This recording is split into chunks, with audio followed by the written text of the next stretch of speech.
Thanks very much. So going from natural dispersion to dispersion and movement of viroids and viruses in more commercial means, the global seed production is pretty complex, and it does provide a high biosecurity threat to many regions without the world.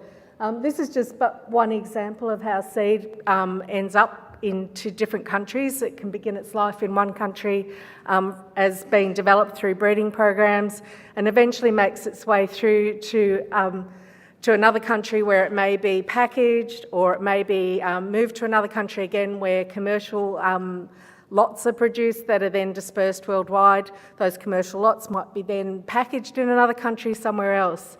So seeds produced in a very many number of countries along its pathway to commercial production and does create some very complex biosecurity risks, because each of those points could actually represent a point of contamination. Probably the most confronting thing for us, I guess, is that we actually, as vegetable producers, import a very large majority of our seed for vegetable production. And so in that sense, seed is a high biosecurity threat to Australia.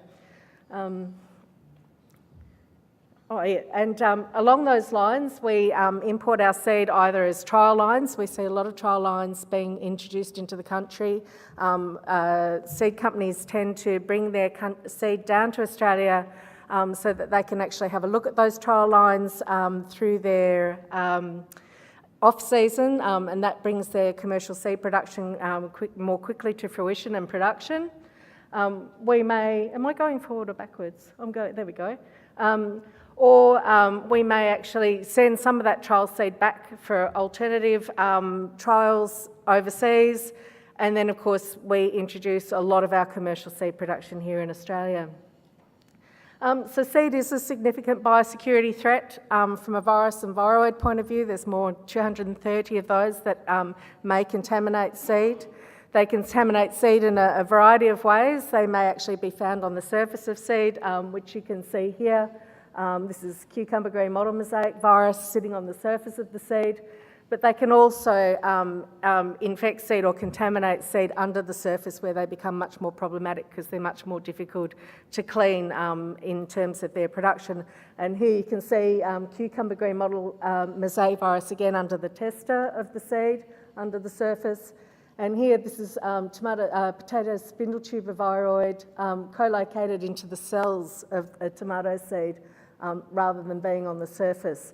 So in that way, they are a significant biosecurity threat, and they're increasingly being reported beyond their known areas of distribution, because we are starting to move seed so much around the world. And a lot of that's to do with seed production. In terms of the cost of production, we don't produce seed here in Australia because of the cost of production. We tend to produce it overseas, or we don't. Seed companies produce it overseas because a lot of those countries are a lot cheaper to produce in. We've had several incursions into Australia as examples, and some of these, of course, is the viruses that we've been working on within our project. Since the 1980s, we had some spindle tuber introduced in potato breeding lines. Most of those tubers were eradicated, so that's not true botanical seed. But since the 1990s, in tomato and capsicum seed, we've had more than 20 incursions, and they do represent a biosecurity threat, not just to tomato and the capsicum industries, but also to our potato industries, because these viroids can actually reduce the production to a significant degree in those crops. You've all heard about cucumber green mottle mosaic virus, our first outbreak in the Northern Territory in 2014. We've had a subsequent incursion in cucumber in 2017. And again, this virus here causes significant disease. This is an example of watermelon that came to us from the fruit markets here in Victoria that had been produced in the Northern Territory, and this watermelon was putrefying before our very eyes in the lab. And more recently, another seed-borne virus found in Australia, melanocrotic spot. In 2012, it was found in watermelons in the New South Wales. Subsequent detection of rock melon here in Victoria, causing these necrotic spots in this fruit. And they have significant impact on production as well. This particular grower lost around about $2 million at the gate in terms of his production, so they can have a significant impact.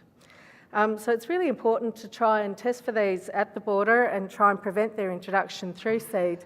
And we've been undertaking border testing for viroids in tomato seeds since 2008, associated with incursions, the continued incursions that were coming into the country in tomato seed.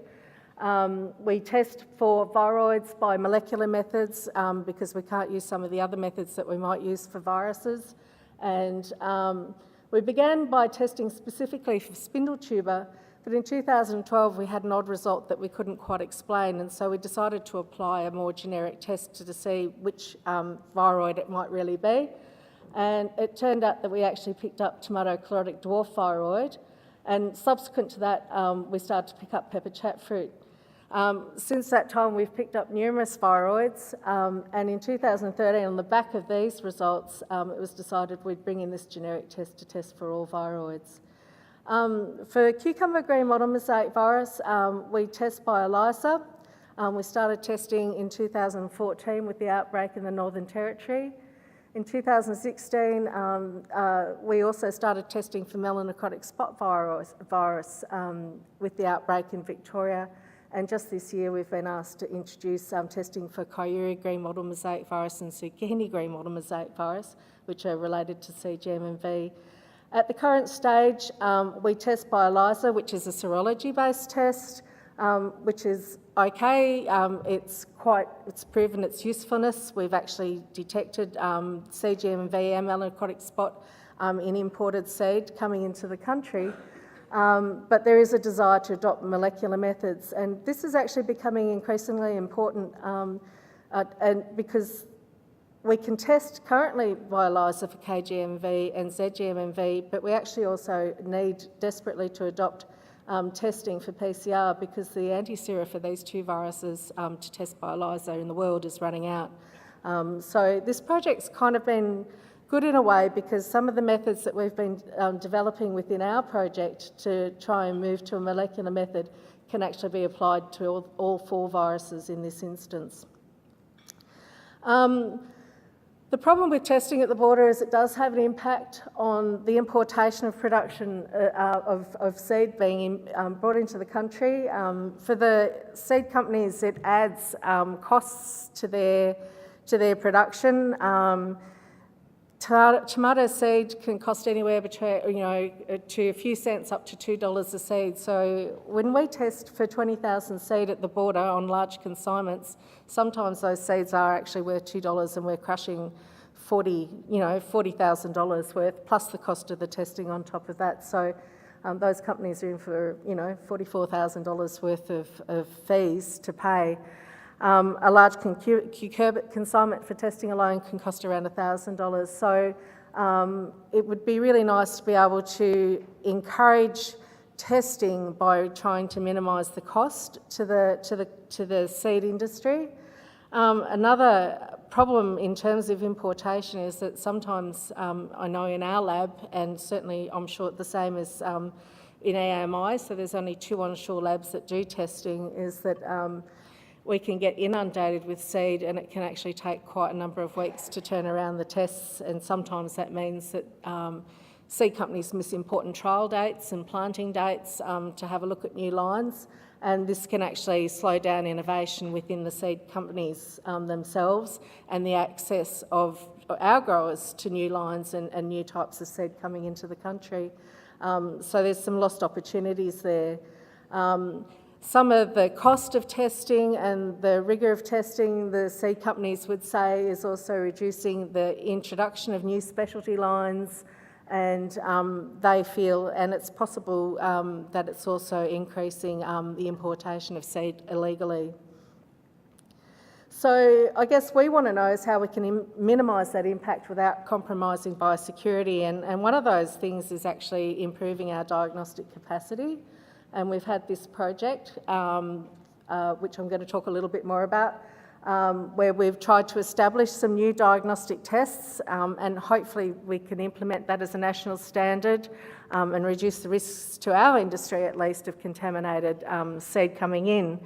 So we validated some tests within this program. We also had a look at the interception rates that we've had of seed coming into the onshore labs in the country. But I think one of the most, probably the most exciting things was this last one, where we actually talked about international harmonisation, and last year we hosted an international symposium where we brought together international groups, and it's probably the first time all those people have been together in the one room to actually discuss seed testing and harmonisation and how that can be improved. So what we found in our project is that in terms of harmonisation and in terms of improving our capacity, one of the things that had been talked about was Australia actually had a very high interception rate compared to other countries in the world, and we thought that it was much to do with our processes.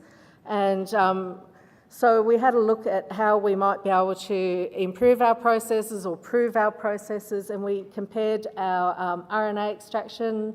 If we want to apply molecular methods for viruses and viroids, we need to be able to extract RNA very well. And we trialled several methods that have been developed overseas. And although we love our Australian method that we've been using for viroids for many years, we actually found that this particular method developed by our colleagues at Nattenvale in the Netherlands was better. And we needed to develop a new method for viruses in cucurbit seed, and we found that this method that had actually been developed by the Ishi Veg group was actually very good for our purposes compared to some of the other methods we tried. One of the other things in terms of reducing cost without compromising on sensitivity was to test the seed subsample size. Currently in Australia we test 400 seed using our Australian extraction method, which is a fairly manual method, and we'd like to be able to take that up to 1,000 seed. We can do that, but only by RT-qPCR. We can't use some of the traditional endpoint tests that we've been using, so we may need to modify some of our methods. For CGMMV, we found that 500 seed works really well in terms of subsample size, and that's great because currently for ELISA we can only test 100 seed at a time. So that means that we'll introduce the number of subsamples we test in a seed lot coming in, and thereby reducing the cost to industry. What we found within our project that there are inter-laboratory differences. That comes down to the things like the kits that people use. It may come down to training needs. It could come down to maybe the water in the lab. It's very hard to determine what they are. So what we found in here is we think that based on what we've been seeing is that we need to have increased proficiency testing. We've looked at the interception rates and risk over time. Between 2014 and 2016 with CGMMV, around about 2.3% of seed lots have tested positive, with cucumber and melon being the greatest risk. For possibly viroids, the average would be around about 5% over the years, but we had quite a peak in 2012. That may have been to do with using that generic possibly viroid test and starting to find new things, but the really interesting thing with this result is that after that peak in 2012 we started to see a decline in the number of viroids tested in seed lots, and we think that maybe the policy of actually having very rigorous testing may have assisted improvements within the seed companies in terms of their seed production. We've undertaken some statistical analysis of the seed, and we know that contaminated seed lots, the small lots have a greater probability of having something detected than larger seed lots. That's probably due to numbers, but you also wonder at the risk at that early production as well, and that seed sample size influences the rate of detection, and small lots are a much greater risk. And we've just recently published this paper on CGMMV with the help of David Dell and Lindsay Penrose from DOR, and we hope to produce that again, a similar result for the viroids in seed as well. So from the recommendations, based on our statistical analyses of the interceptions, we don't perceive that there should be any change in the number of seed that we test at the border for large seed lots. We possibly can increase seed subsample sizes to decrease the cost of molecular tests, and we hope that, and we do desperately need to move to a molecular test for cucurbit, and I'll quickly go through the rest. But we're not sure that labs all have the same capacity and there's a need for training. We had an international symposium last year. We had, as I said, government officials from all over the world as well as seed companies, and that was a really great opportunity. And in that seed symposium, there was some discussion around possible collaboration on an international level, and certainly the Australian government made that commitment to look at that, and they are having a clean seed pathway workshop next week, which I think I'd like to think was one of the outcomes of this particular project.